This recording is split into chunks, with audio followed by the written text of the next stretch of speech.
Hello. This coming week, we are going to talk about Corinth in the Roman Empire. The scripture is Acts chapter 18, and the purpose is to learn about the cultural context of 1 Corinthians, the city of Corinth in the Roman Empire, Paul's mission work, class issues, Roman religion, and other values in Corinthian life. From Halteman Finger, page 8. I hope that you will enjoy the experience of the guided tour of time traveler through Corinth. It's a very interesting and thought-provoking narrative, and will definitely get us started in the right direction on today's lesson. As you read it, you may be tempted to jump to comparisons of the challenges facing 21st century Christians with the challenges faced by first century Christians. That's okay. It has been done many times before, in many Sunday morning services. We have the privilege and opportunity to dig a bit deeper. I've mentioned my background as a cultural anthropologist. Now, anthropology was introduced as a discipline about 150 years ago. The first anthropologists struggled to describe cultures. Then, as they gathered more data, they started to look at culture as something that evolves through time.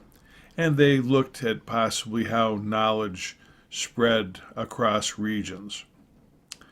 Early in the 20th century, as the discipline grew larger and more popular and gathered more data, anthropologists were able to compare cultures. Christians adopted the principles of cultural anthropology for the purpose of spreading the gospel. My own college studies about 50 years ago led me to try to understand and adapt to culture by combining bilingual knowledge with biculturalism. We were trained to enter unreached, unmapped regions and survive.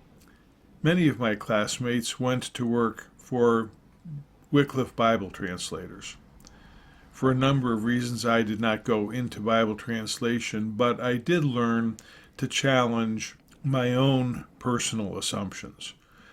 I learned how to do a little better job at seeing things from the perspective of other people.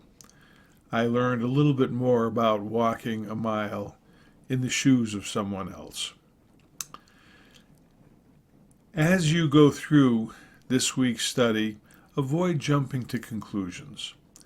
Instead, spend some time thinking about the assumptions of the Jewish people. Think about the assumptions of the first generation Jewish Christians. Think of the assumptions of the Romans, those who had borrowed civilization from Greek and then overwhelmed the Greek civilization. Think about the assumptions of the Roman Christians. Don't forget how cosmopolitan the Roman cities were. Don't forget the factors that made Corinth unique. Maybe for extra credit, think about the assumptions of the God-fearing Gentiles, those who followed Jehovah before Christ.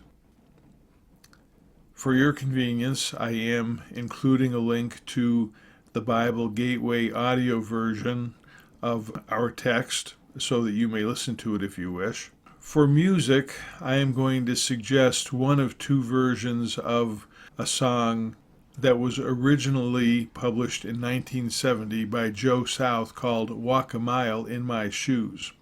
It's available with lyrics. There's several other versions. A very interesting version was cut by Big Daddy Wilson. I would ask that you join me this week in praying that we will see more clearly how to apply scriptures to our lives in a way that brings glory to our God. Go in peace. Accessible Fellowship is basically an online ecclesia, and it's geared to accommodate those who face barriers or challenges to attending traditional church. We study salt and light lessons every Sunday morning.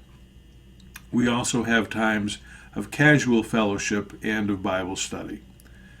We minister to the homebound in our vicinities and strongly encourage those who can get out to go out and visit those who can't. You can check out our website at www.accessiblefellowship.org. No spaces.